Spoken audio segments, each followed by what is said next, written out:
Rio Iguaçu, um rio que tem história. História do Brasil, história do Rio de Janeiro. Localizado na Baixada Fluminense, atravessa 3 municípios: Nova Iguaçu, Belfor Roxo e Duque de Caxias.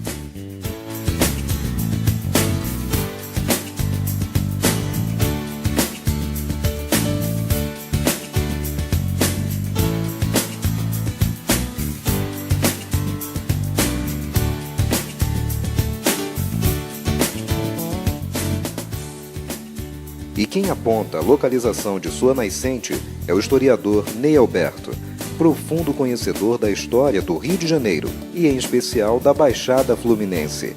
Com ele, tivemos agradáveis conversas a respeito do nosso tema. Aquele pico lá é o Pico do Tinguá, e essa aba de cá é a chamada Serra dos Caboclos, onde nasce o Rio Iguaçu.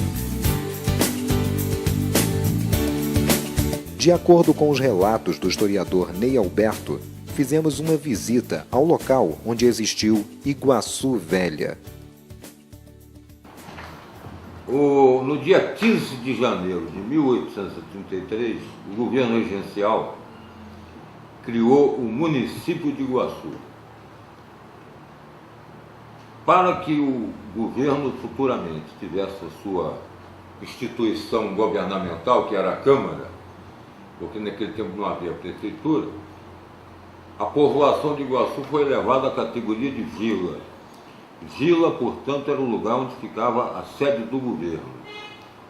O que criou condições para a criação do município de Iguaçu foi o grande movimento comercial que acontecia na Estrada Real do Comércio, que cruzava, cortava, passava pela Serra do Tinguá e ia em direção à Paraíba do Sul, e o movimento intenso da navegação no Rio Iguaçu, que havia vários portos fluviais ali. Se a sede do município fosse, por exemplo, em Omirim, em Marapicu, em Santo Antônio de Jacutinga, não seria Vila de Iguaçu, seria Vila de Santo Antônio de Jacutinga, Vila de Miriti, Vila de Omirim, Vila de Marapicu. Como a sede do governo foi na povoação de Iguaçu, ficou conhecido popularmente a denominação Vila de Iguaçu.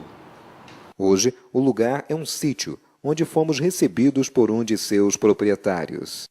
Quando limpamos pela primeira vez esse poço aí, até a garrucha da época do Império foi achada aí. Não achou moeda aí dentro, não? As mulheres que jogaram fora. Puta, olha só, rapaz, que material histórico legal para se preservar, né? Aqui onde está registrado o Rio Iguaçu, é o leito original do rio que foi soterrado. Esse leito não existe hoje mais. Então, a margem direita do Rio Iguaçu estavam os portos. Aqui nós temos Porto do Pinto, Porto do Viana, Porto Soares e Melo, Porto dos Passageiros, que é lá onde vocês estiveram. Agora, aqui nessa área aqui onde está o número 12, isso aqui era um alagado. Esse porto aqui só foi construído depois do calçamento da Vila de Iguaçu. Essa planta aqui é de 1837. Portanto, onde está o número 12 aqui, ainda não existia o porto onde nós achamos que ela abarcasse em 1976. Esse cais aqui é o cais onde funcionou o Porto de Passageiros. Esse Porto de Passageiros foi filmado por vocês. E o Rio Iguaçu, com licença, o Rio Iguaçu, ele passava, antes de ser soterrado, aqui assim, na entrada desse cais. Essa área aqui onde estou apontando é onde passava o Rio Iguaçu, o leito original. Atualmente o que existe lá é um canal que foi aberto além, por trás desse morro. Então, quase todo o conjunto de portos ficavam à margem direita do Rio Iguaçu. Naquele espaço do número 12, na planta de 1837, não existia ainda o porto principal da Vila de Iguaçu, que é esse aqui. Ele todo coberto de mato, aqui está a escadaria, E aqui nesse platô aqui, era onde as mercadorias eram arrumadas para embarcar depois. Desse alagado aqui, as embarcações de fundo chato iam em busca do Rio Iguaçu. Aqui, em 1975, um poceiro da região, plantando arroz no alagado perto do porto, bateu com a ferramenta num obstáculo duro, né? E ele arrancou essa peça que pertencia possivelmente a uma embarcação. As embarcações na área eram embarcações de fundo chato e eles chamavam normalmente de fundo de prato, por causa da pouca profundidade de alguns trechos do rio. Em seguida, o seu Geraldino Sartre nos levou ao ponto onde ele encontrou essa madeira e nós resolvemos fazer um trabalho de limpeza, de faxina, para depois retirar um pouco da lama e, em sequência, iniciados os trabalhos de remoção do entulho, nós encontramos os vestígios de uma barcaça. Nós fomos removendo a lama e o capim, né, que soterravam a embarcação. Não retiramos a embarcação de lá porque não tínhamos para onde levar. E de comprimento tinha 9 metros por 2,5 de largura. Depois nós soterramos de novo porque nós não tínhamos para onde levá-la. E além do mais, você teria que ter um tratamento todo especial, porque tirar da lama, onde a madeira está resistente, colocar no lugar seco, podia rachar, podia esfarelar, etc. Suponho que ela esteja lá ainda. Quanto à origem da Estrada Real do Comércio, Ney Alberto nos esclarece que trata-se de uma consequência da abertura dos portos às Nações Amigas em 1808. Essas Nações Amigas eram tão somente uma: Inglaterra. Quando Dom João VI foge para o Brasil, abre os portos brasileiros ao comércio inglês. E para que este comércio alcance o interior do Brasil, pensou-se na abertura da Estrada Real do Comércio, através da Junta Real do Comércio. A primeira tentativa de iniciar o traçado da estrada ocorreu em 1811. A Estrada Real do Comércio começava na Vila de Iguaçu, vencia o maciço do Tinguá, entrava na direção do Vale do Rio Paraíba do Sul e ia até as terras do Barão de Ubá, em Paraíba do Sul, município que tem a mesma data de criação do município de Iguaçu, 15 de janeiro de 1833.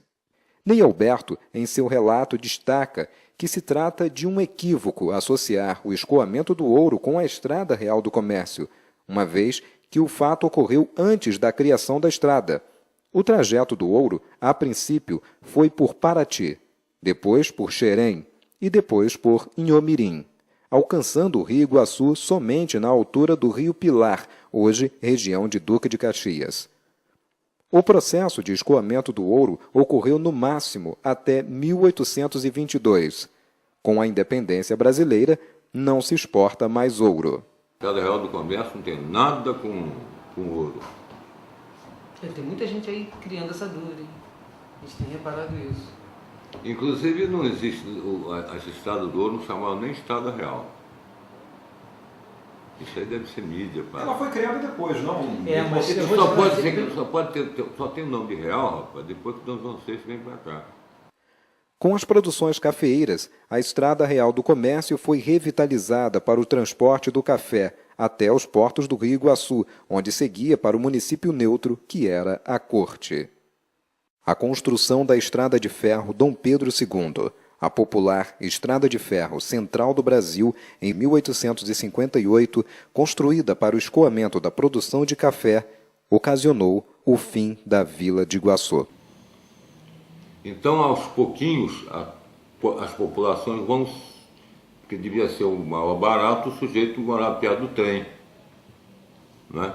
Então as povoações vão saindo da beira do rio para a beira da ferrovia. vão saindo de perto do barco para perto do trem. E em 1891 é que foi o golpe final com a vila, porque saiu o governo e vem para cá a Câmara, vem para cá cartório, vem para cá fórum, vem para cá. Os magnatas não vão querer continuar perto do Rio Iguaçu se tem agora uma ferrovia trazendo progresso, etc. Em 1916, Machambomba tem um nome mudado para Nova Iguaçu. Por quê? Porque, segundo os relatos, em 1916, aquela região que vocês visitaram, que foi a sede da vila de Iguaçu, era chamada de Iguaçu Velha. Por isso que aqui é a Nova Iguaçu. E por que o nome Iguaçu? Qual o seu significado? Bom, Iguaçu, não nessa maneira de escrever, nessa grafia de hoje, mas Iguaçu, segundo a tradição, seria água grande, um rio de muitas águas. Mas para ser água grande, tinha que ser Iaçu, que Açu é que é grande. E é água, rio, conjunto de nascentes, etc.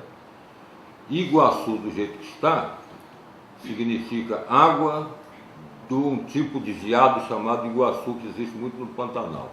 Seria então, do jeito que está aí, água dos veados. E esse tipo de veado, ele tinha abundância aqui nessa região? Tinha nessa região. O Iguaçu, ou Iguaçu, era o nome de um veado que existia.